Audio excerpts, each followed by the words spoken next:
everyone to our final session of the Ontario Education Summit this year. We're very happy to have Penny Wright along with us tonight as our guest speaker. Firstly, before Penny gets rolling, I personally want to thank, it's pretty much the same crew of people that I've seen here throughout the sessions, but I want to thank everyone for attending. It's been a pleasure to put this together along with Peter and the folks at PRBABO to bring this to you guys. And I know Penny just alluded to that, you know, I'm sure everyone would rather be hearing whistles and coaches yelling at them right now, but you know, hopefully this has brought a little bit of kind of that umption to get back into the game when we can get back into it at some point. So following the session tonight, over the next couple of days, I'm going to send out a Google form for folks to fill out just to give feedback to me about the sessions.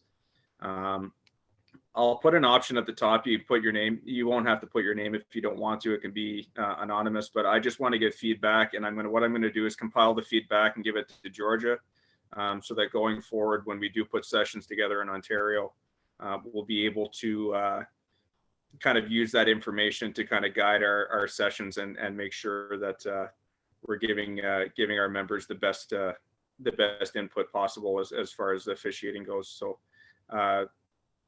Penny comes with a vast resume of officiating. I actually met Penny probably the earliest out of our 10 speakers in 2003 when I was a table worker at the CCAA Nationals in Fredericton in 2003. She probably doesn't remember seeing me there, but I remember watching her on the court, and just demeanor and poise on the court was excellent. So picking Penny to be one of the speakers for this was a pretty easy choice for me. So Penny, welcome. Thank you for joining us. And we look forward to hearing you chat tonight. Thanks, Dan. I'm just actually in awe. I've just got a few messages on the message there thing. It's just such a great community. And I know everyone here, like, my goodness, every single person that I see here could be doing a presentation tonight, probably better than mine. I hope if people have things to add, they can, because I feel like this is a pretty junior session kind of for up and comers. But Dan, I do want to thank you. I know George has already done that, but like, this is just such a great opportunity, especially when we're, you know, in between courts. We don't have much going on. So it's kind of nice to do a little bit of a reconnection and use the time to do a little bit of development. So that's nice. And I know Peter's done a lot of work for this too. So thank you to everybody that's had a piece of this. I think you've put together something that's pretty special, that's for sure. So when I was kind of thinking about what to actually present, and I was looking at what all the other presenters were doing, some things just kept going over and over in my mind. So I thought, well, may as well go with that. So I'm going to kind of do, and hopefully there's some David Letterman fans that are still out there. I see some long in the tooth people like me, so I think they are. I'm going to do my top 10 list of ways I think that you can get ahead. I'm just going to try to share my screen and hope that I don't lose everybody here. So let's just see what we've got going. Two things I'm going to do, Penny, while you're doing that. I'm going to mute everyone, so you'll have to unmute yourself here in a second.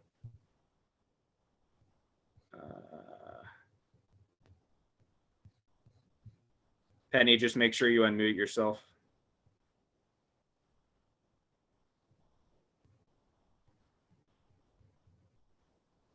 Excellent. There you go. And I'll ask anyone that has their video on still to turn their video off, just to make the quality of the presentation a little bit easier. Okay, so everybody can see my screen, I'm assuming. Daniel, if you can. Yep, we're good. Okay, so let me just put my goggles on so I can see here. I think most of the things I'm going to talk about, to me right now, going the path that I've had, and same with the most of you that have been here that I've seen, you've been officiating for a while, they seem like a lot of common sense things of how to get ahead. And when I'm talking about how to get ahead in basketball officiating, I don't mean necessarily, you know, getting your FIBA card or working Usport, but just going to whatever your next level is, even if it's becoming a better high school official. There's just some things that I think that just always stuck out to me. And I know when I first joined the ranks of officiating, we didn't have anything like CBOC. We didn't have a game plan, or we didn't have even actually a rule book. And I know Guy can attest to this. I know when I started officiating women's university basketball, it was FIBA. We didn't actually even have a FIBA book or the modifications written down anywhere. I remember before my first game, someone just said, well, these are the differences and you need to know them. And I was like, bleh. So now I think with CBOC, they've made the pathway so clear, and it's going to get better all the time. So we know when we've reached this step, we go on to this step. And it's just, it's a much more transparent pathway than I think that we've ever had. Having said that, these are the things that kind of stuck out with me, and I'd be interested to know, if you stay till the end, if there's something I've missed, or if something to you was like, hey, what about this? Like, that's a super important thing. So I would like to know, because I kind of racked my brain and kept coming back to it. So the first one I put was, obviously, what's up there is respect for the game. And this one's a huge one for me. And my pet peeve is, I'm an elementary school gym teacher, and I coach grade 8 boys and girls basketball. And I never, well, I shouldn't say never, I usually never make a comment to the officials, because I know how tough of a game it is. But I can't stand when an official comes in and they see it's girls basketball and they kind of roll their eyes and they're not out there giving it their all. So my number 10, respect the game, is regardless of the level of game that you're officiating, just remember that that's such a big deal for those boys and girls, the coaches, the parents, the fans, everybody there. Because we worked for like a week and a half for that one game, and it means a lot. So I would say respect the game regardless of the level, and go in like you're officiating, you know, like the world championship, because the kids deserve it and they appreciate it. And you, this is on the bottom note of this, you never know who's watching. Like, you never know who's there, right? You never know if there's a Mike Thompson or a Guy Cipriani sitting in the stands that can either help your career or hurt your career. So let's always make sure that we give everything our all. All right, so number 9 on my list. Of course, it's not gonna stop and try to re-go in again. Sorry, guys. You don't actually need to see these. It's just kind of nice. There we go. Okay, so I've got watch good officials, and these are the NBA guys. I don't necessarily mean them. I just like the Raptors, and I like Kyle Lowry, and this was the only picture I could find. But we talk about modeling as one of the most effective ways of learning a new skill or a new trait.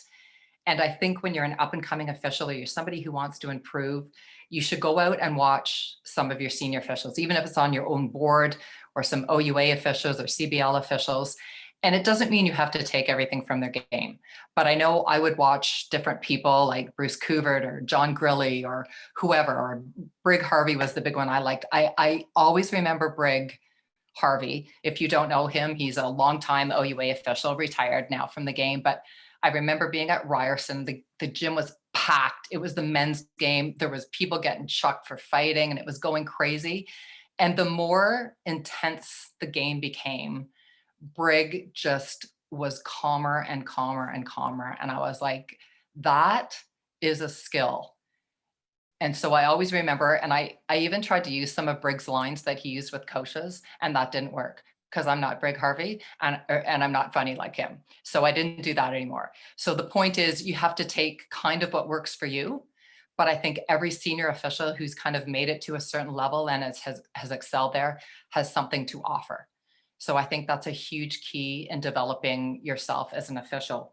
And further to that, I would say that,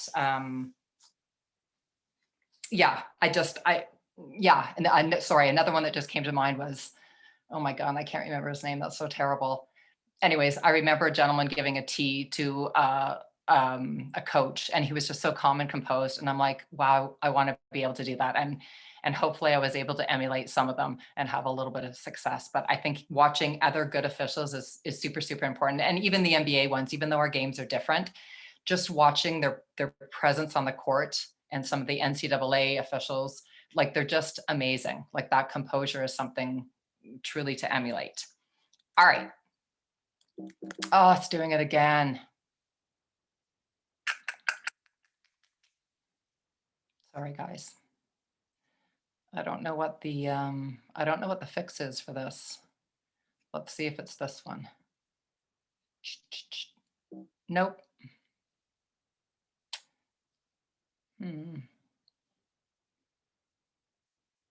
We'll try one more time and then we can just maybe ditch it. Let's see here.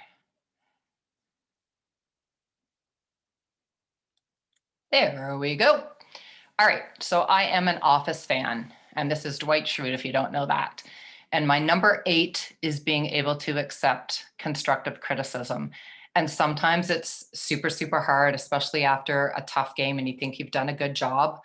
But I think this is something where we really need to make sure that we are good people at doing this.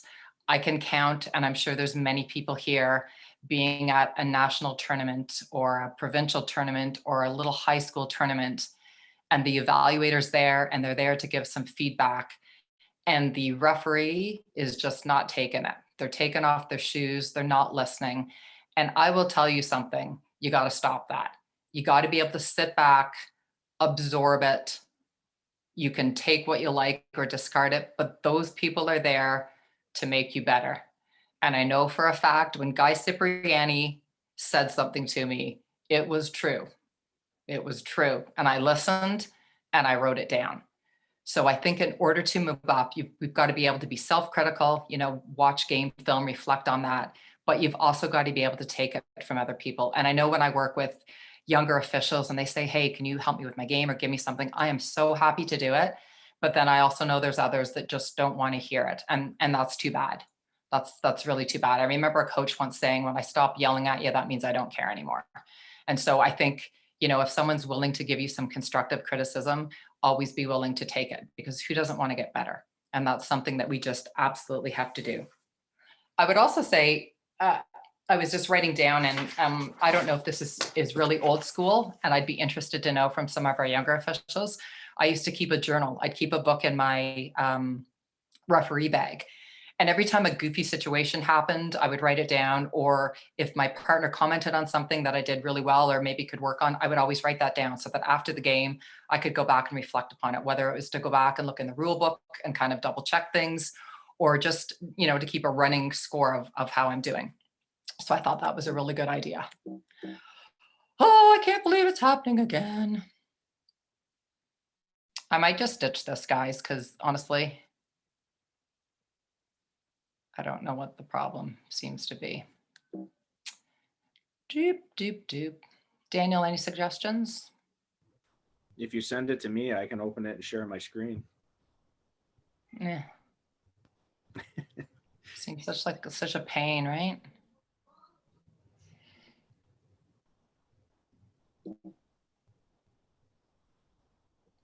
Oh, and some were just so good and funny.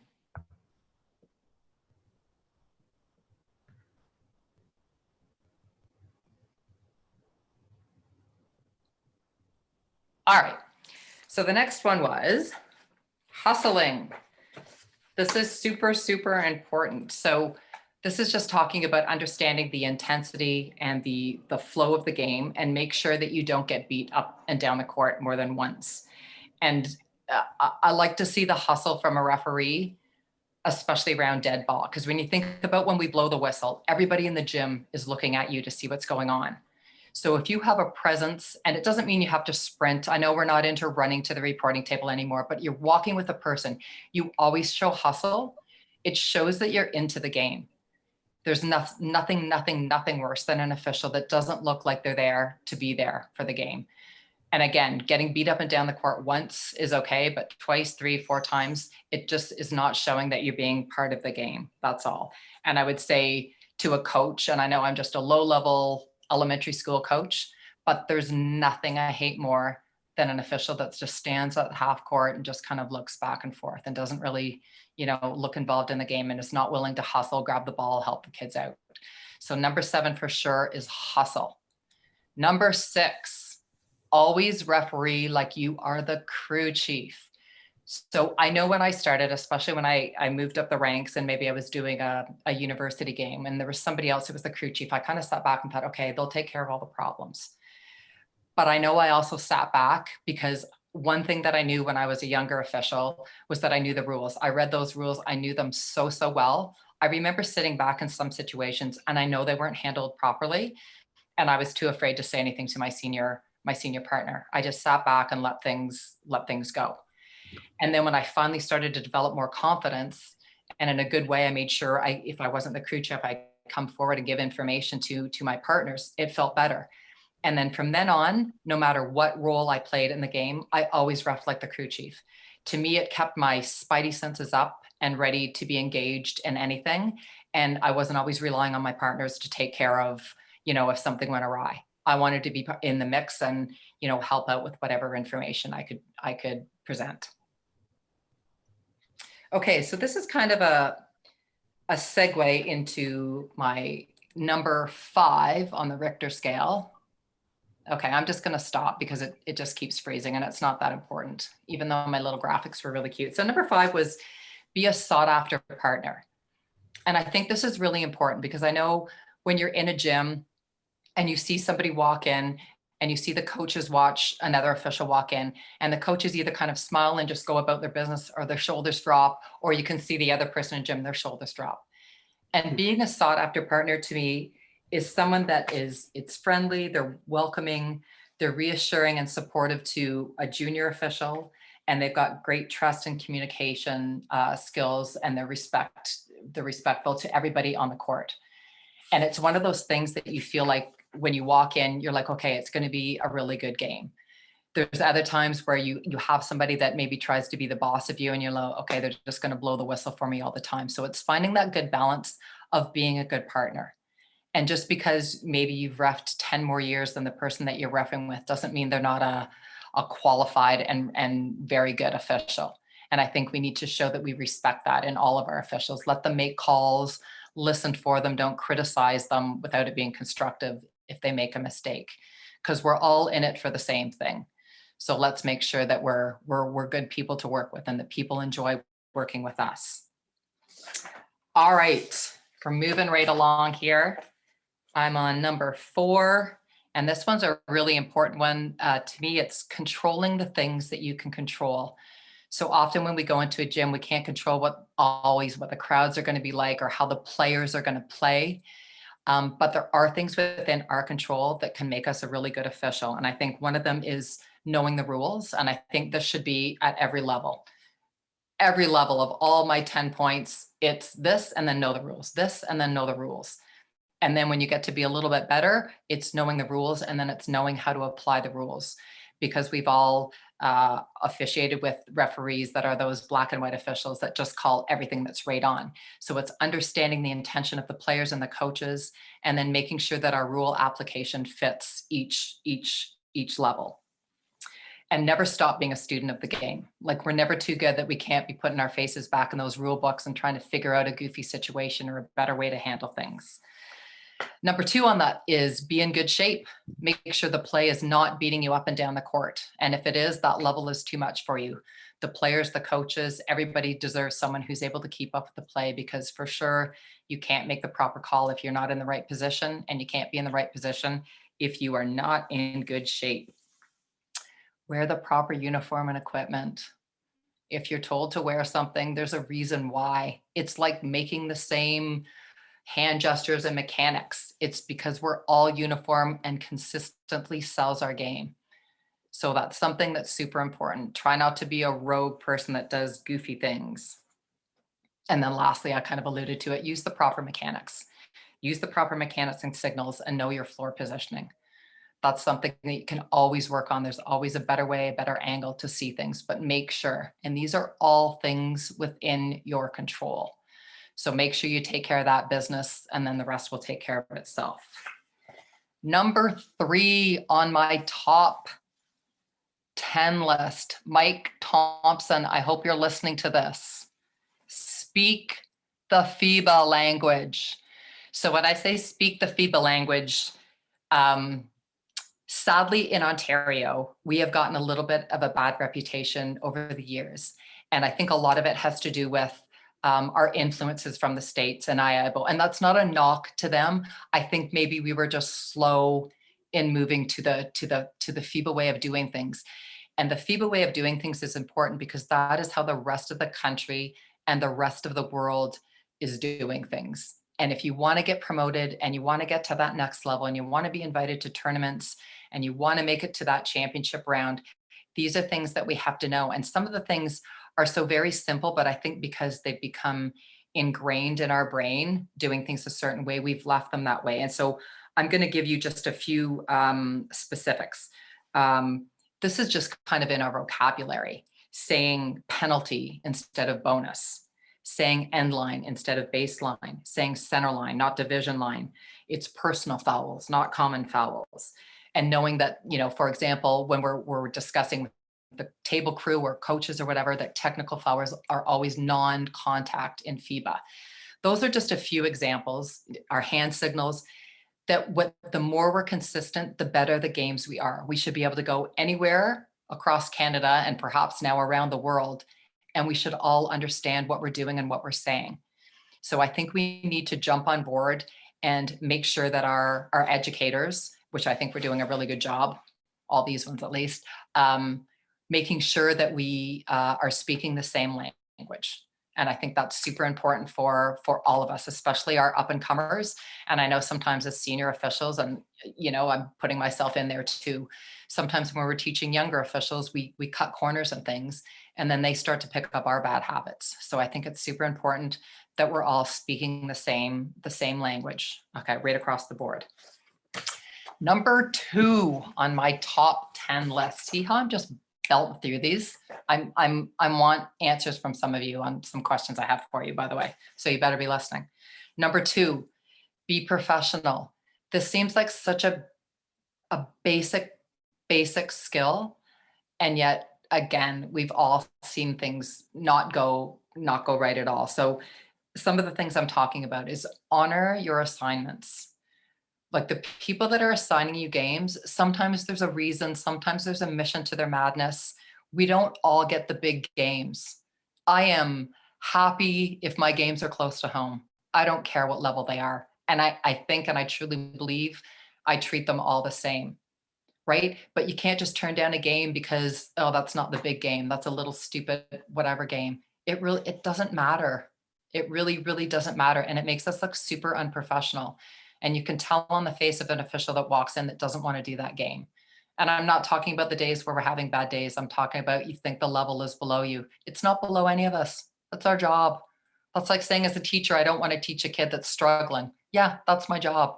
It's even better. Anyways, I don't want to go on that too long.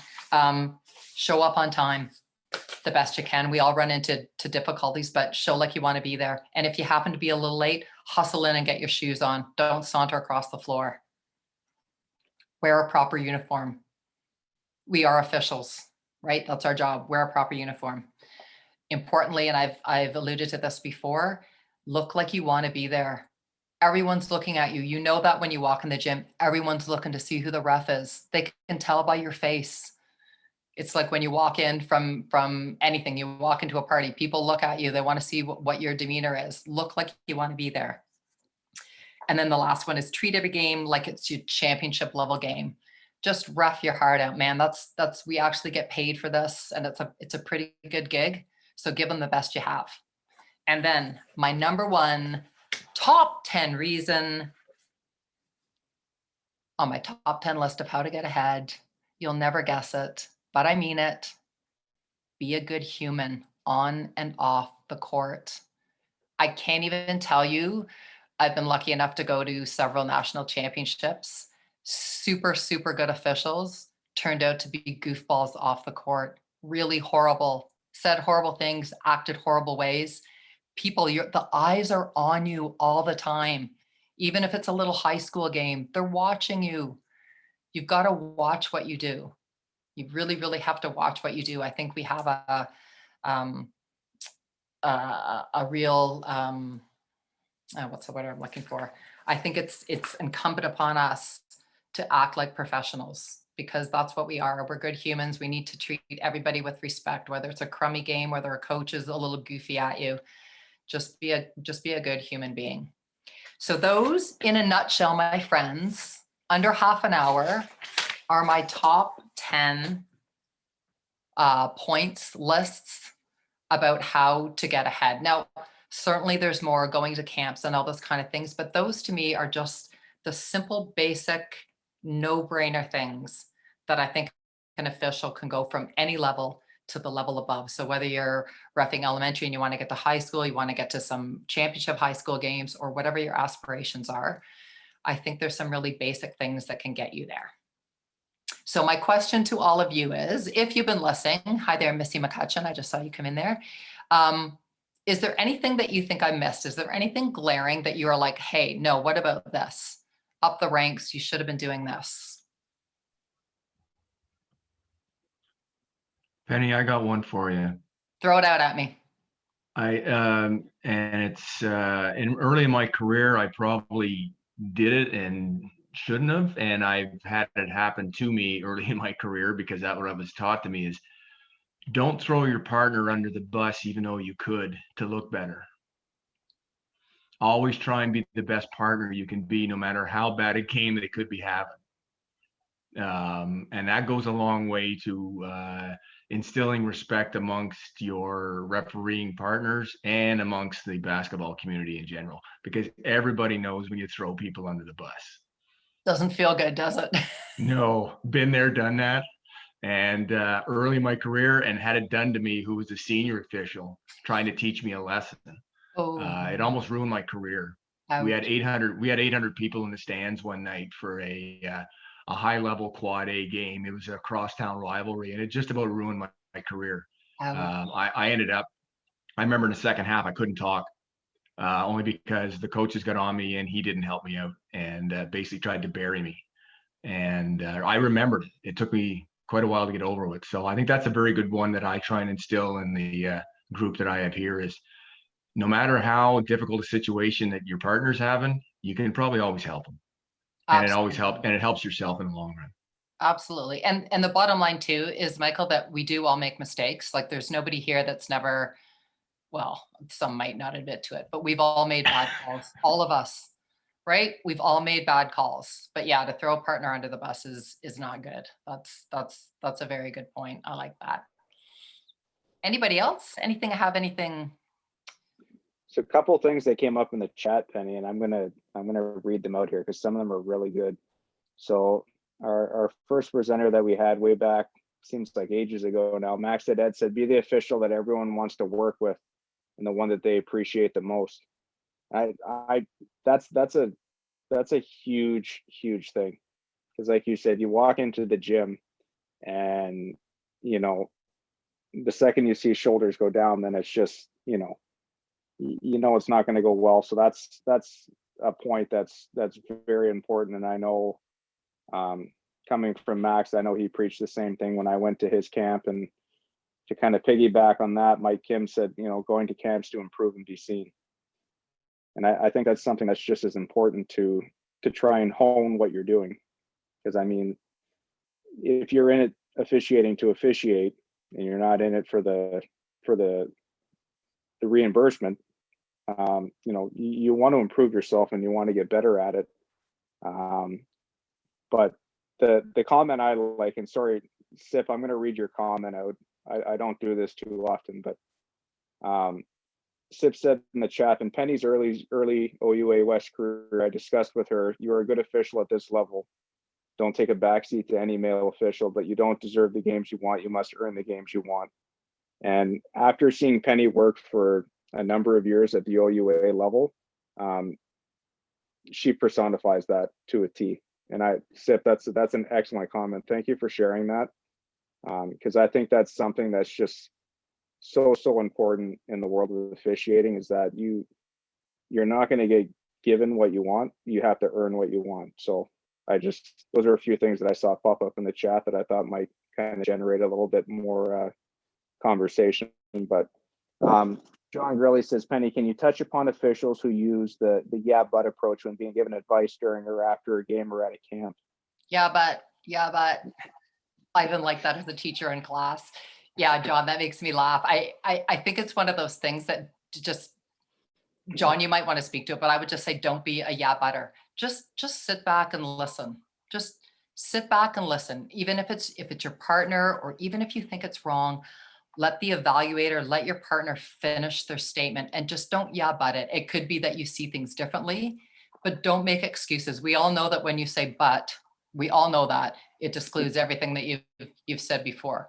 John, do you want to speak more to that? Because I like that one. Yeah, that's always been one of my pet peeves when I'm evaluating or I'm with a partner, and it really is just making excuses, and there's no, you don't need to make excuses.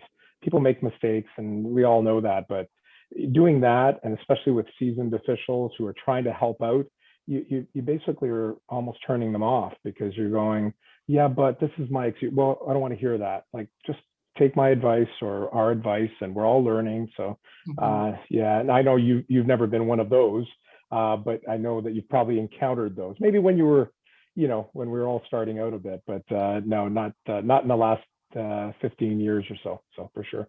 Good to see you. That's great. Thanks, John. I do know a few things that makes me laugh. And this might be the biggest difference between male officials and female officials. Female officials in the locker room, we are no problem admitting when we've made a mistake. No problem. Like, oh, geez, I just totally kicked that call. And I'm not saying it's all of you. I'm not saying it's all the men, but I feel like men aren't as willing to say that.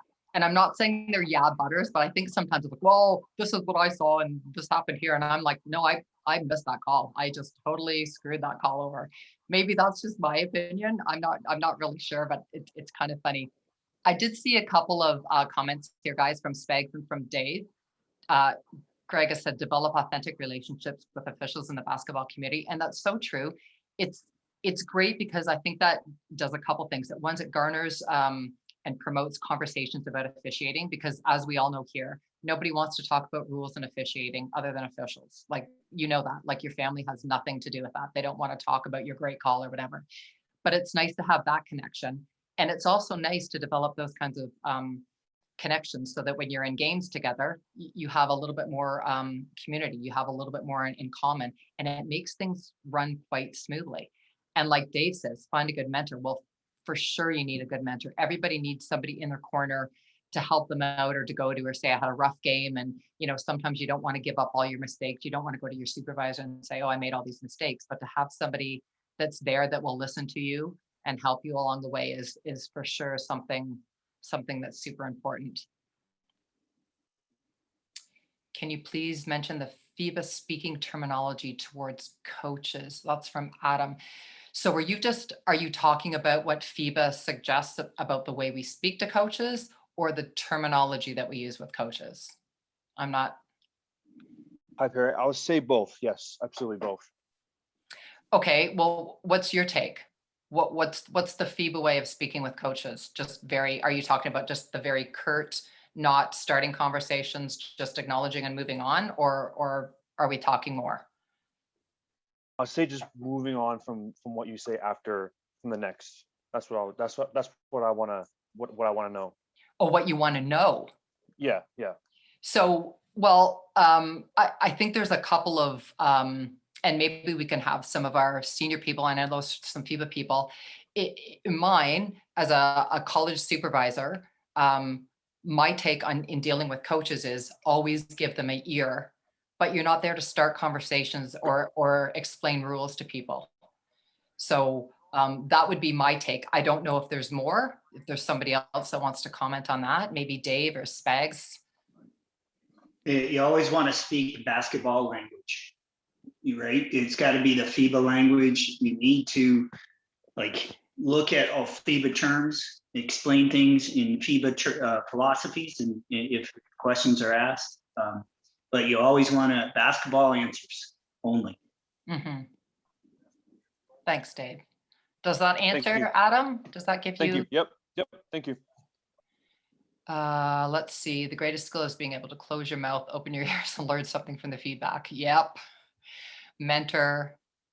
Can I comment on watching good officials? Yes, please. Dave Maxon. So that's kind of one that resonates with me. Even though we're talking about up and coming official, what we have to remember, and I've really taken this to heart in sort of the twilight of my career, is that people do sometimes come to watch me. So I better know the rules.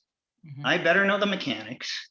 Like, these are younger officials that are trying to emulate things, and we as senior officials, we even have to be better at the rules, right? And I've sort of taken Max Odette from his very first education one, where he set out goals where he says he's going to spend 20 minutes reading the rule book, right? So I've started doing that.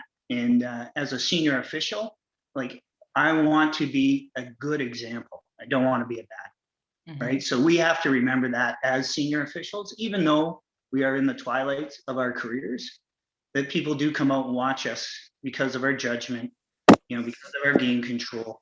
But we need to know everything else: mechanics, FIBA language, IoTs, all the good stuff. Mhm.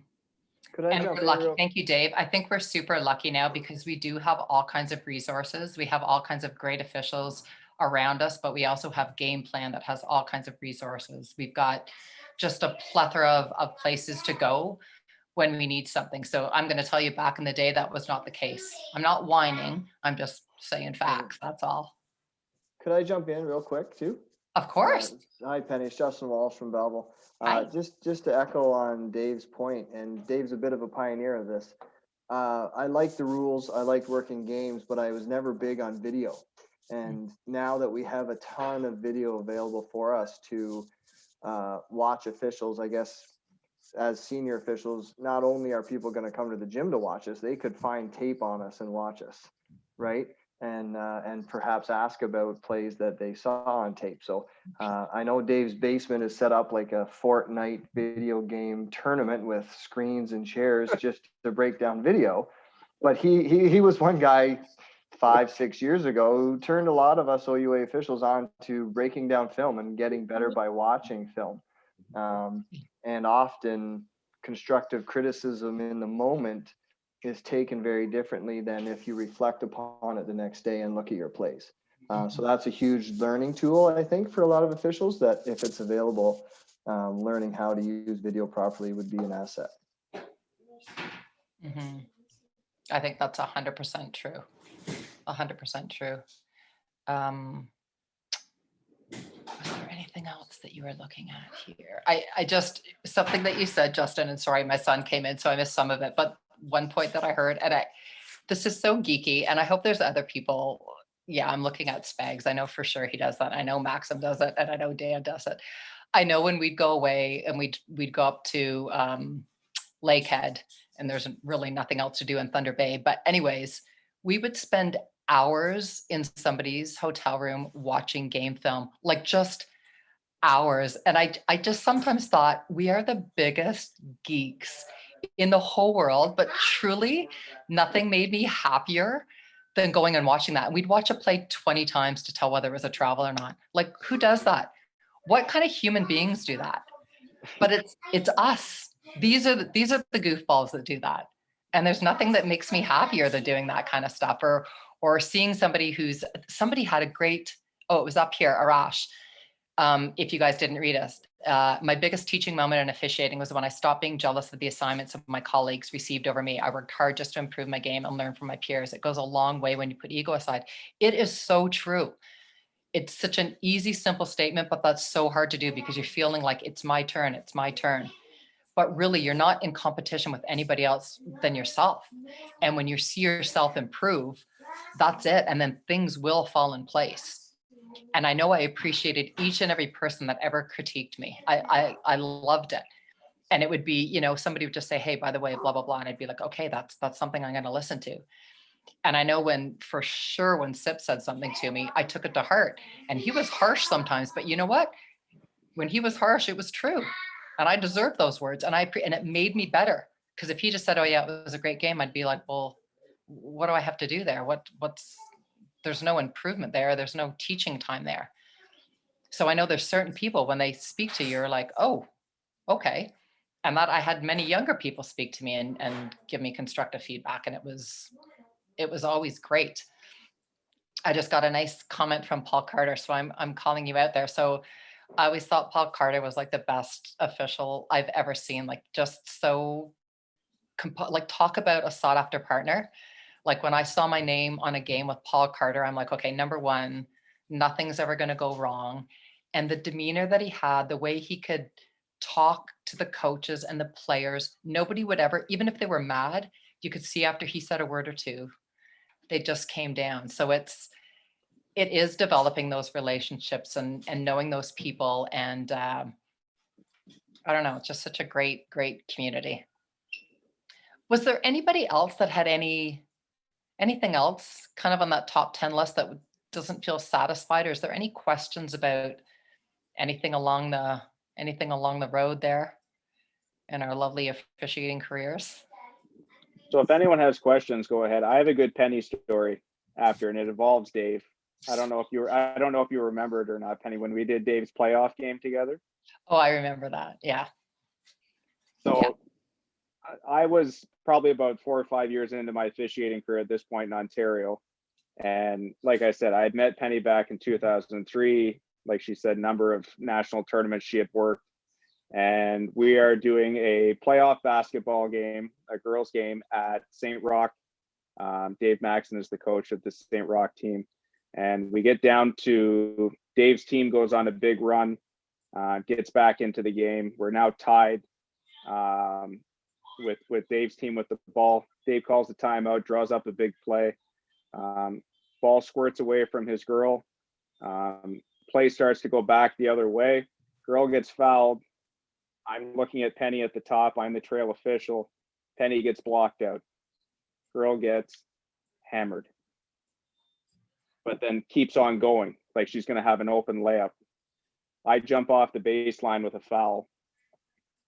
And it, like, to me, I just said to myself, nope, she saw that. And then I kept thinking about it. And then finally I came off with the call. When the ball squirted away from Dave's girl and Dave fouled the girl going the other way, the girl fouled the girl going the other way.